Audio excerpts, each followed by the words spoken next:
States will not be intervening directly because Ukraine is not a NATO ally. Right. Also, have you seen the reports of that massive 40-plus mile long convoy coming out of Belarus? It would take more than one.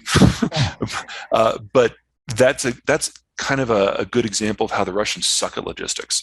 Mm-hmm. So if it came to a direct head-to-head fight between the United States and the Russians, one, our military is brilliant at logistics. It's like it's Disneyland, the military, everybody else. Right. And the only thing they're better at is taking out a large number of vehicles that are in a line. Yeah. So if it did come to a regular war between Russia and the United States, we would wipe the floor with them in terms of the armored warfare and the artillery battle. Right. And then they would feel that they would have no choice but to consider nukes. And so there's no reason to expect the United States to directly intervene. Right. We will play favorites. We are playing favorites.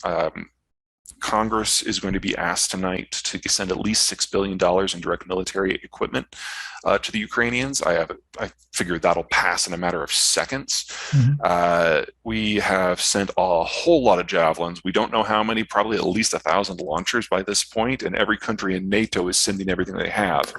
One of the fun things about NATO is that during the Cold War, there were different tiers of military equipment because some countries were more advanced. When the Cold War ended, everyone spent 15 years upgrading their equipment, and they handed the older stuff to the new allies in Central Europe and Turkey. Mm-hmm. Now, all of those countries have upgraded their equipment, and they're sending all their hand-me-downs to Ukraine. So there's a metric butt ton of stuff that's going into Ukraine right now. Mm-hmm. And that is not going to turn the tide of the war, but it means that the Russians will have to pay in blood for every single inch. And once they capture it, they'll be partisans and they'll have to go back and do it again. And the only way the Russians know how to deal with that is to level everything. And this is just the next phase in what the Russia sees as multi-step expansion. They're not done with Ukraine. Yeah. Well, the soldiers are most of the soldiers are draftees. So you can imagine how they feel about what's going on right now, since they didn't realize that this is what they were going to be in for. Right. For the Russians back in Russia, no. There have been a number of protest movements in Russia over the last several years, and they've got progressively smaller. And when I looked yesterday at the numbers, there were only about 6,000 Russians total that have been arrested so far nationwide. Yep. That's nowhere near enough to generate the sort of activity that Putin's going to be even the least bit concerned about. Right.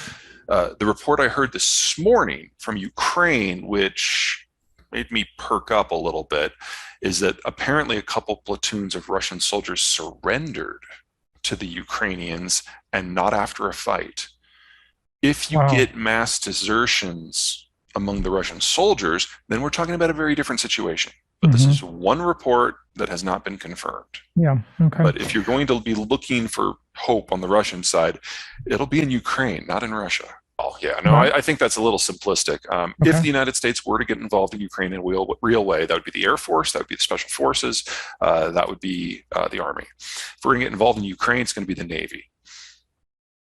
It's an island.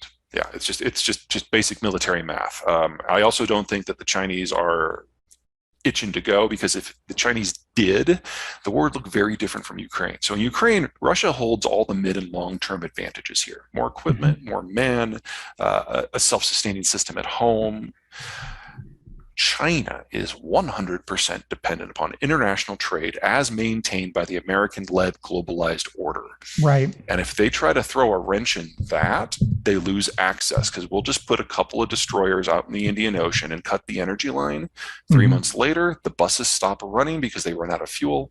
3 months after that, the power goes out.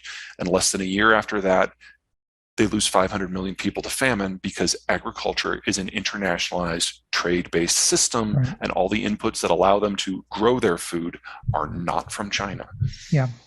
Toxic the way it's gone through the pandemic. I'm not going to comment on the Fed, because the Fed is about to be thrown 1,000 curveballs, and I'm not sure the Fed has the tools to deal with this, even if we all agreed on what needed to be done. Let me put this from the Ukrainian and the Russian point of view. Yeah, and agriculture, of course, because Ukraine is a big exporter and fertilizer. Russia is the number 1 exporter of wheat, and it just invaded the number 5 exporter of wheat. Ukraine will not plant crops this spring. We have shortages in every kind of fertilizer, nitrogen, because natural gas prices are up by a factor of 7 before the Russian moves. They're going to go up more. Phosphate, because the Chinese have blocked exports because they're terrified about what's about to happen internally. And 40% of the world's potash comes from Belarus and Russia. Yep. No matter how this shakes out, we are going to have famine continental in scope before the end of the year. And this is just the beginning of the unwinding of global agriculture. This year, I don't know, but the carrying capacity of the land in a deglobalized world is about $1 billion and a half less than what we have right now. Yes, the whole point of the end of the world is just the beginning, is to look at what all the economic sectors look like on the backside of globalization once it's gone. Right. So remove all the structures that have allowed us to build and grow to where we are. What happens when they're just not there anymore? And it's different for every sector. It's different for every region. But agriculture is by far the chapter that gives me the most nightmares. Europe's probably okay. Good farmland, good local fertilizer processing. They're going to have some definite problems, but not famine. Let me give you a point of reference. In 2010, there were a bunch of fires in Siberia because they had a really horrible season for ag. And so the Russians intervened in markets and prevented exports from their part of the world for a few months. Global wheat prices doubled. Global wheat prices tripled in some of the places that used to rely on Ukrainian, Kazakh, and Russian wheat. And that triggered a series of uprisings and coups and wars that we now know as the Arab Spring.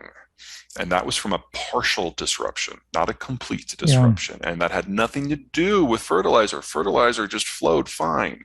What we're dealing here is at least a factor of 6 bigger than that. Wow. Yeah, so, and if you look at the countries that have really expanded their agricultural footprint of late, Western Australia, Brazil, they do it all with imported inputs. They're just not there right now.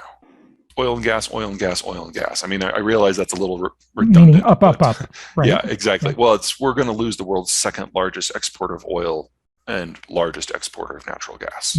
Because no matter how this war goes, either the Russians are going to use it as leverage, or the Ukrainian partisans are going to go after the infrastructure, or the Turks aren't going to let it through the Turkish Straits because they've activated the Montreux Treaty, or the Europeans are going to do sanctions, or the Americans are going to. No matter how this goes down, Russia stops shipping energy west. Yeah. The United States is still a net exporter by a significant margin. We export over 3 million barrels a day of refined product. So while I'm not exactly thrilled with some of the things the Biden administration has done on energy policy, he'd have to do a whole lot more damage to actually impact the bottom line.